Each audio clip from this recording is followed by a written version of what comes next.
Pilot Tauqir স্ত্রী নিজুমকে সর্বশেষ কি বলেছিল, কেঁদে কেঁদে নতুন করে কি বলছে।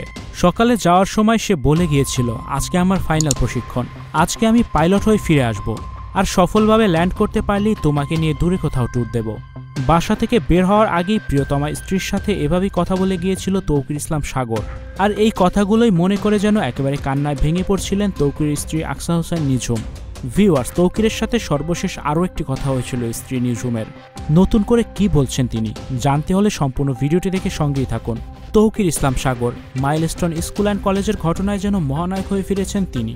তার কারণ তৌকির চাইলেই নিজেকে আগে থেকে বাঁচিয়ে নিতে পারত, তা না করে সর্বশেষ পর্যন্ত তিনি চেষ্টা চালিয়ে গেছেন যেন বিমানটা ফাঁকা কোনো জায়গায় ল্যান্ড করানো যায়, যাতে করে ক্ষয়ক্ষতির পরিমাণটা কম হয়, কিন্তু শেষ পর্যন্ত তা সম্ভব হয়নি। বিমানটি মাটিতে লুটিয়ে পড়ার 1.5 মিনিট আগেও কন্ট্রোল রুমে জানিয়েছিল তৌকির, বলছিল বিমানটি আমার কন্ট্রোলে নেই, নিচের দিকে পড়ে যাচ্ছে, কি করব বুঝতে পারছি না এখন। অনেক চেষ্টা চালায় বিমানটি ফাঁকা কোনো জায়গায় নেওয়ার জন্য, কিন্তু তা আর সম্ভব হয় না। স্টুডিও 4D আপনাদের জন্য নিয়ে এসেছে শীতাতাপ নিয়ন্ত্রিত স্টুডিও সুবিধা, আছে অত্যাধুনিক মেকআপ রুম। বিস্তারিত জানতে এখনই কল করুন 01974860664। হাউসটি দেখতে চলে আসুন আমাদের ঠিকানায়, সেক্ষেত্রে রোড নাম্বার 9, বাড়ি 24। তাই তো নিজেকে বাঁচানোর জন্যই মাঠের মধ্যে বিমানটি লুটিয়ে পড়ার এক মুহূর্তে তৌকির বিমান থেকে আলাদা হয়ে যায় এমনটি দেখা যাচ্ছিল, যে ভিডিওটি এখন রীতিমতোই সোশ্যাল মিডিয়ায় ভাইরাল হয়েছে। সর্বশেষ তৌকিরকে নিয়ে সেই সিসিটিভির ফুটেজটি ভাইরাল হয়েছে।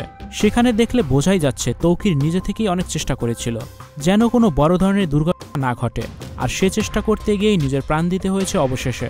এদিকে তৌকির ইসলাম সাগরের সেই সব ভিডিও দেখে আরও বেশি কান্নায় ভেঙে পড়ছেন তার স্ত্রী আকসা হোসেন নিঝুম। কান্না করতে করতে তিনি বলতেছিলেন এটাই ছিল তার শেষ ফাইনাল প্রশিক্ষণ। এই প্রশিক্ষণে তার বিমানটি ল্যান্ড করতে পারলে সে আমাকে নিয়ে ট্যুরে যাওয়ার পরিকল্পনা করেছিল। তৌকির ছিল অনেক মেধাবী এবং বুদ্ধিমান একজন মানুষ, তাই তো সে দেশের কথাই বেশি চিন্তা করেছে, যার কারণেই নিজেকে অবশেষে প্রাণ দিতে হয়েছে তাকে। কিন্তু সে তো চলে গেল তার মতো করে, আমি কি নিয়ে বাঁচব? মাত্র তো কয় মাস হলো আমাদের বিয়ে হয়েছে, তার সাথে তো আমার এমন কথা ছিল না। এ পৃথিবীতে যতদিন বেঁচে থাকবো ততদিন যেন একসাথে বেঁচে থাকতে পারি, এমন প্রতিজ্ঞাই করেছিলাম আমরা। কেন আমাকে একা রেখে সে এভাবে চলে গেল? এসব কথা বলতে বলতে যেন কান্নায় ভেঙে পড়ছিলেন তৌকির স্ত্রী নিঝুম। ভিউয়ার্স, উত্তরায় মাইলস্টোন স্কুল অ্যান্ড কলেজের যে বিমান বিদ্যুৎ ঘটনাটি ঘটেছে, এই ঘটনার বিষয়টাকে সত্যিকার অর্থে আপনি কিভাবে দেখছেন? অবশ্যই আপনার মূল্যবান মতামত কমেন্ট করে জানাবেন কমেন্ট বক্সে। ধন্যবাদ পুরো ভিডিওটি দেখে সঙ্গে থাকার জন্য। Icon focus 24 TV, powered by 4D Fourth Dimension। আমাদের চ্যানেলটি সাবস্ক্রাইব করে আমাদের সাথে থাকুন।